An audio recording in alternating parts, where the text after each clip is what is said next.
Antara Kenyataan dan Harapan oleh Dr. Supriyadi, SH, MKN.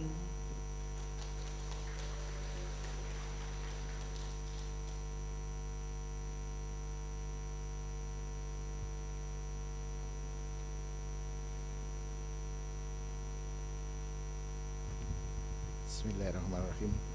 Assalamualaikum warahmatullahi wabarakatuh. Salam sejahtera bagi kita semua. Om Swastiastu, Namo Buddhaya. Salam kebajikan, salam Pancasila. Harus komplit katanya. Yang saya hormati Ketua Pengurus Yayasan Alumni Universitas Diponegoro beserta para pengurus lainnya. Yang saya hormati Rektor Universitas Semarang beserta jajarannya, Ketua Senat Fakultas Hukum Universitas Semarang, Dekan Fakultas Hukum Universitas Semarang, para Dekan Fakultas Hukum se-Semarang Raya, Ketua Ikatan Alumni Fakultas Hukum beserta jajarannya, serta saudara-saudara para hadirin yang saya cintai. Perkenankan pada hari ini saya akan menggunakan kebebasan mimbar untuk mengungkapkan rasa dari sebuah ilmu, di mana saya dari bidang ilmu agraria akan membahas atau istilahnya memberikan apa yang terjadi. Maka tema yang saya ambil adalah reformasi agraria antara kenyataan dan harapan. Mungkin slide-nya bisa ditampilkan.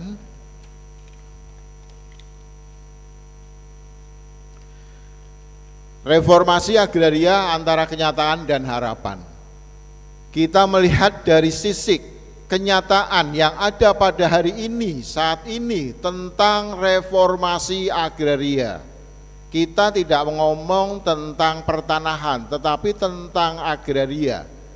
Di mana yang namanya agraria itu adalah multi kompleks. Ada persengketaan tanah, ada tentang carut marut mafia tanah, ada tentang pembebasan tanah yang selama ini sangat mengganjal terutama bagi saya, karena saya bergerak di dalam bidang tersebut. Mohon maaf, noten saya adalah ada background notaris, jadi mengetahui secara betul apa yang terjadi pada reformasi agraria. Sehingga saya katakan bahwa kenyataan reformasi agraria harus kita kupas dari segi ilmu, dari segi wawasan, dari segi akademik. Banyak sekali kebijakan-kebijakan yang digunakan, yang digelontorkan oleh pemerintah tidak menggunakan studi akademik. Inilah mengapa saya mengambil tema ini untuk memberikan masukan, paling tidak pemerintah atau pihak-pihak yang terkait di dalamnya itu bisa memahami dari yang ada di lapangan. Sebelum kita masuk ke dalam kenyataan, boleh saya mengatakan atau memaparkan tentang sejarah, bahwa sejarah reformasi agraria sebenarnya itu sudah dimulai sejak zaman kolonial Hindia Belanda dan dilanjutkan zaman era kemerdekaan. Di dalam prakolonial atau di dalam kolonial itu ada yang namanya Agraris Wet 1870. Itu adalah aturan yang dibuat dari Hindia Belanda untuk apa? Untuk melindungi dari para pengusaha, melindungi dari penjajah, mengangkut segala sumber kekayaan alam yang ada di Indonesia. Ini adalah Agraris Wet tahun 1870. Bagaimana kita ketahui bahwa Indonesia pada saat itu masih dijajah. Ini yang merupakan cikal bakal adanya reformasi agraria yang tidak sesuai dengan harapan. Kemudian di masa era kemerdekaan kita melihat pasal 33 Undang-Undang Dasar Negara Republik Indonesia tahun 1945. Bumi, air, dan kekayaan alam yang terkandung di dalamnya dikuasai oleh negara. Negara itu hanya menguasai, tidak memiliki. Hebat mana atau kuasa mana atau kuat mana antara menguasai dan memiliki. Ini yang sering kita tidak bisa memahami secara ilmu dari akademisinya. Makanya filosofi dari Undang-Undang Dasar 45 itu harus kita tuangkan, harus kita paparkan di dalam segala kebijakan, baik itu oleh pemerintah maupun oleh pemangku jabatan yang lainnya. Ini tentang era kemerdekaan. Padahal payung hukum yang ada untuk melaksanakan reformasi agraria itu sudah sangat banyak sekali. Banyak sekali. Dari era Orde Lama, era Orde Baru, sampai sekarang era reformasi. Terakhir adalah Undang-Undang Cipta Karya. Di situ disebutkan dengan jelas salah satu hal yang mohon maaf karena mungkin ya tidak memasukkan dari sisi akademisnya tentang bank tanah. Saya melakukan penelitian tentang bank tanah. Dari sisi tujuan itu sangat luar biasa. Karena apa? Indonesia, pemerintah Indonesia itu sudah menyiapkan tanah untuk investor. Kita lihat IKN. Sekarang berapa? HGU di sana adalah 120 tahun. Padahal di dalam Undang-Undang Pokok Agraria dijelaskan HGU itu hanya 30 tahun.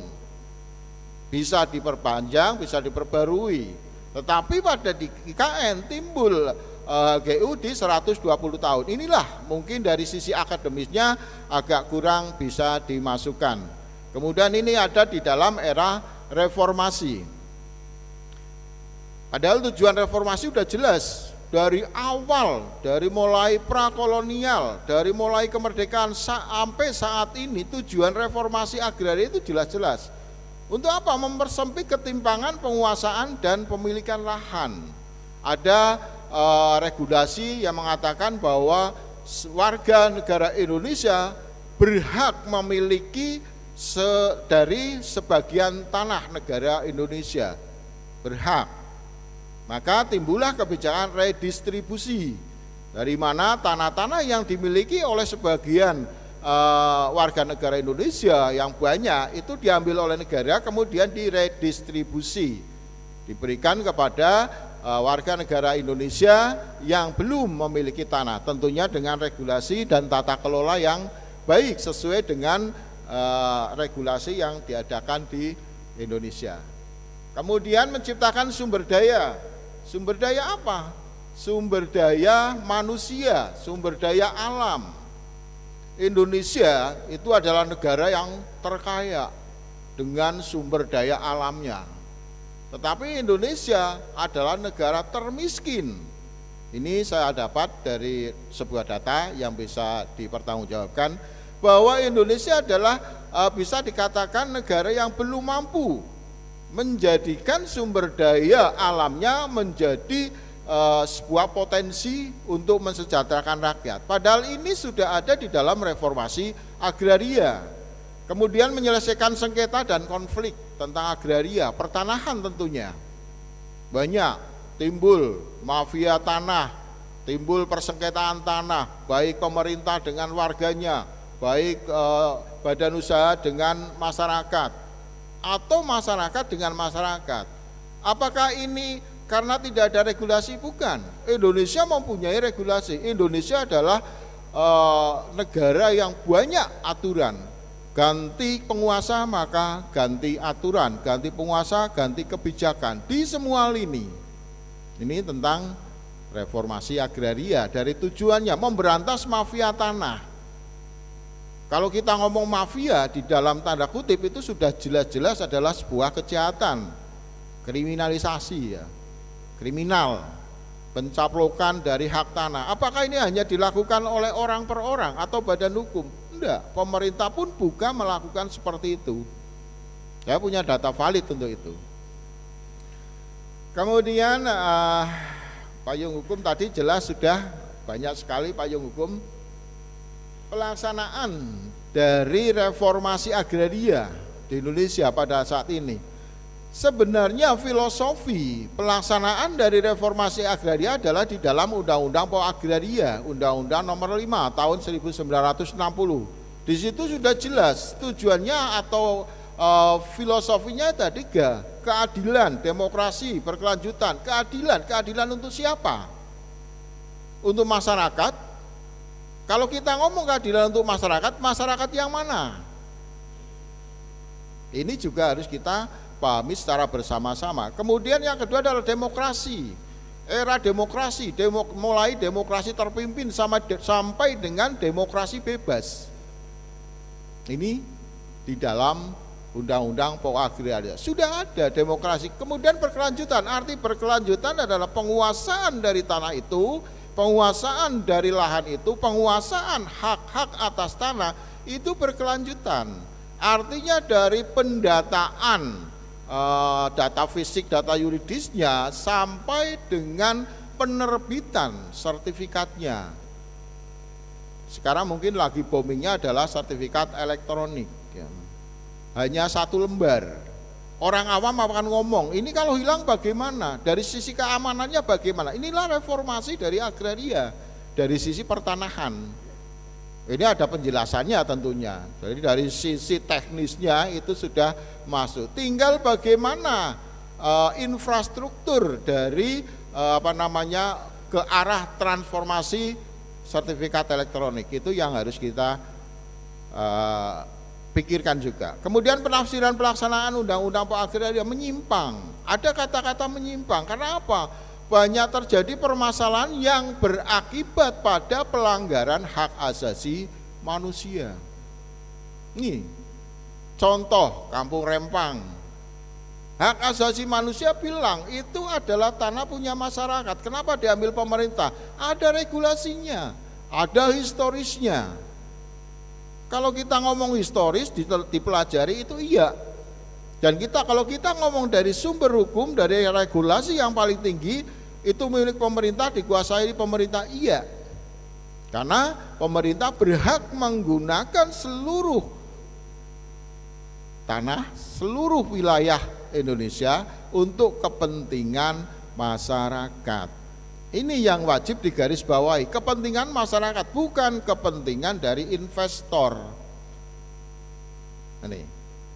Kemudian reformasi agraria dapat diartikan sebagai suatu upaya yang sistematis dari mulai pemetaan masalah permasalahan sampai dengan draft-draft penyelesaian sampai sekarang yang namanya rancangan perubahan undang-undang pokok agraria belum pernah masuk prolegnas. Kenapa?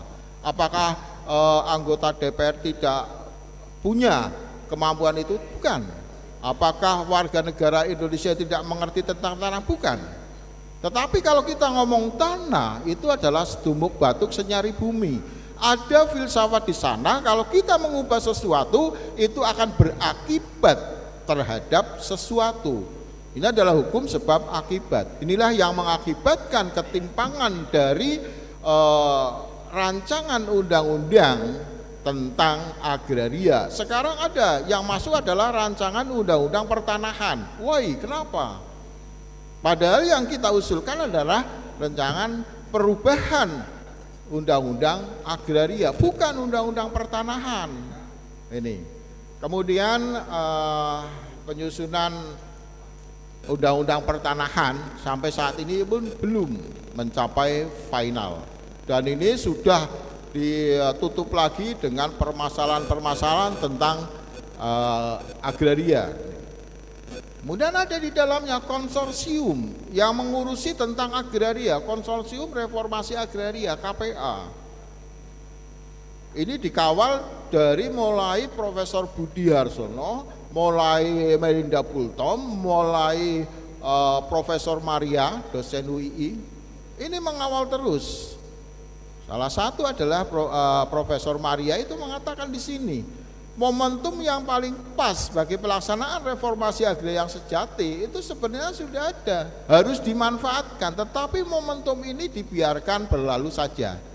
Ini Prof. Maria mengatakan pada saat seminar di Universitas Indonesia beberapa tahun yang lalu. Kemudian informasi kebijakan reformasi agraria pada masa lalu masih sangat terbatas. Ini adalah reformasi tentang akses reform. Akses di mana kita bisa masuk di dalam sebuah informasi tentang pertanahan. Sekarang sudah era digital, sudah oke. Kita mau melihat ini tanah punya siapa, kita sudah punya. Kita bisa klik. Kinerja BPN luar biasa. Karena bisa memberikan terobosan-terobosan ke arah digital, sehingga masyarakat umum bisa mengetahui dengan jelas, pihak ketiga, perbankan itu dengan mudah mengetahui ini haknya hak apa, tempatnya di mana. Jadi data fisik dan data yuridis bisa diketahui oleh pihak ketiga. Ini luar biasa buat BPN. Kalau ada BPN yang rawuh, kita ucapkan terima kasih kepada pihak BPN karena telah memberikan kontribusi nyata era digital ini. Kemudian capaian program reformasi agraria yang dinilai belum sesuai dengan harapan dipandang dari mana? Terjadi penafsiran dari presiden dan wakil presiden pada saat itu yang belum terimplementasikan. Presiden Jokowi menargetkan 1 juta sertifikat dilaksanakan dengan program mulai PTSL. Program PTSL, pendaftaran tanah sistematik langsung. Kenapa sistematik? Karena yang berkeinginan adalah pemerintah. Kalau yang berkeinginan warga adalah sporadik. Sistematik itu dari mulai data yang dikumpulkan di kelurahan atau desa kemudian dibawa. Dulu awal-awalnya menggunakan jasa PPAT. Tetapi setelah dirubah undang-undangnya, peraturan pemerintahnya, maka langsung dari desa langsung ke BPN. Ini akan terjadi overlapping, akan terjadi permasalahan di dalamnya. Karena apa? Kebenaran data itu hanya bisa dipertanggungjawabkan di tingkat kelurahan, tidak ada screeningnya. Ini akan terjadi overlapping, akan terjadi permasalahan di dalamnya. Ini yang juga harus kita garis bawahi ke arah reformasi agraria ini. Kemudian kenyataannya seperti apa?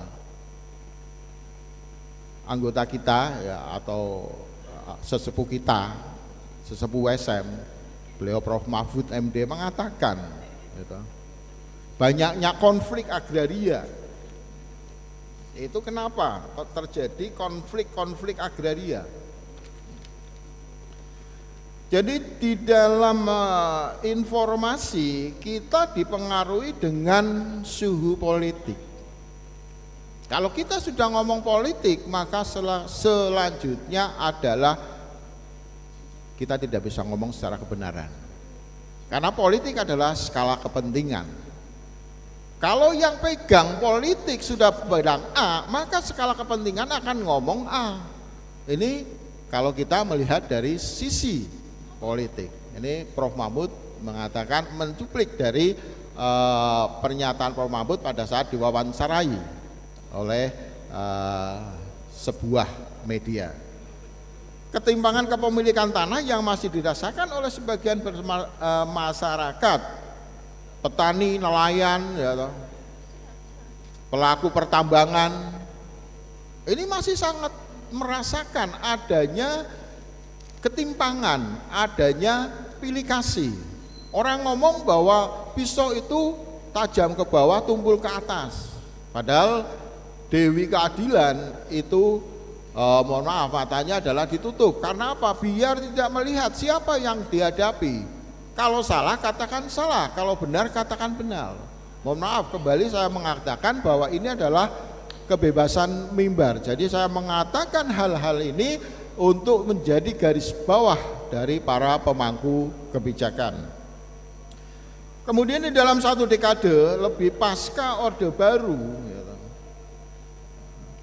pembangunan nasional atau arah dari pembangunan nasional itu semakin melenceng dari tujuan proklamasi 45. Pembangunan nasional, proklamasi 45, Undang-Undang Dasar 45 mengatakan di dalamnya untuk kemakmuran rakyat, untuk kesejahteraan rakyat. Tetapi yang terjadi apa? Kesejahteraan investor, kesejahteraan pengusaha. Apakah ini salah? Tidak. Kenapa dikatakan tidak salah? Karena masuknya investor itu adalah juga untuk mensejahterakan rakyatnya. Cuman tata kelola dan pemahamannya di dalam itu yang harus kita benahi, yang harus kita lakukan perbaikan-perbaikan di sana sini. Jadi kegagalan konsepsi pembangunan yang kenal menafsirkan dari reformasi agraria ini yang belum begitu tercapai. Maka saya katakan kenyataan reformasi agraria saat ini belum sesuai dengan harapan kita sebagai masyarakat Indonesia, apalagi sebagai akademisi yang notabene tahu dan paham terhadap hal tersebut. Ini tentang kegagalan dari konsepsi pembangunan ditinjau atau ditilik dari reformasi agraria. Nih. Kemudian harapan reformasi agraria itu apa toh? Sebenarnya simpel. Harapan reformasi itu simpel sekali. Implementasi dari mandat ketetapan MPR nomor 9 tahun 2021 tentang pembaruan agraria dan pengelolaan sumber daya alam. Ini saja, tidak usah kemana-mana, simple. Implementasikan ketetapan MPR itu, maka reformasi agraria bisa dikatakan berhasil. Tetapi kalau implementasinya tidak atau belum diterapkan di Indonesia, maka bisa dikatakan bahwa reformasi agraria Indonesia belum berhasil. Ini. Kemudian Kementerian ATR BPR mungkin dapat merumuskan kembali tentang pelaksanaan reformasi agraria di Indonesia untuk memperkuat regulasi, membuat regulasi. Ini menterinya baru dari angkatan, tentunya mempunyai filosofi satset ya, cepat. Program 100 hari banyak sekali, sertifikat elektronik, sertifikat. Jadi sertifikat elektronik. Ini. Dari segi keamanan, dari segi teknisnya itu tentunya bisa kita pahami dan bisa kita pelajari. Tetapi dari sisi keamanan banyak yang meragukan karena sekarang hacker itu luar biasa. Hacker itu bisa membuat sertifikat elektronik. Sertifikat yang konvensional saja itu masih bisa digandakan. Maka sering terjadi overlapping sertifikat ganda. Ini karena mafia-mafia tanah. Ini yang perlu kita pahami. Boleh kami mengambil simpulan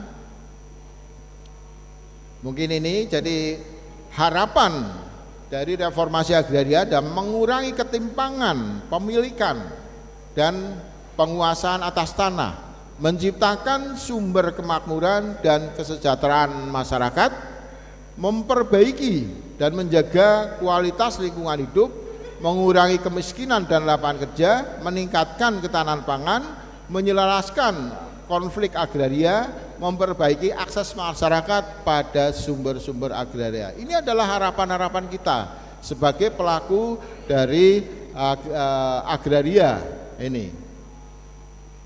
Nih, kemudian boleh kita simpulkan reformasi agraria sampai saat ini belum bisa dikatakan berhasil. Hal ini kita lihat dari kenyataan yang ada, di mana-mana permasalahan agraria dalam hal pertanahan masih banyak terjadi dan belum tersentuh secara hukum, secara politis, belum tersentuh secara maksimal.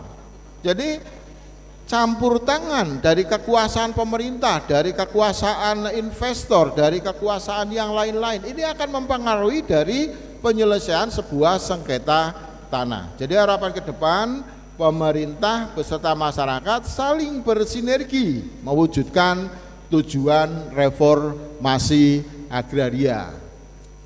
Para hadirin yang saya hormati, itu yang bisa saya sampaikan pada orasi ilmiah tentang agraria. Sebelum saya akhiri, saya ingin melantunkan sebuah syair untuk kita. Ngelmu iku kelakone ganti lagu lekas lawan kas tegese nyantosane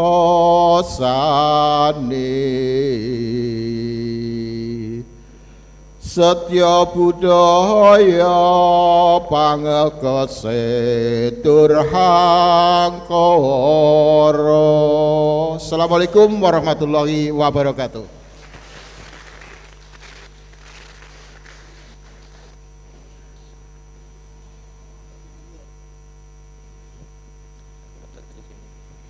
Hadirin yang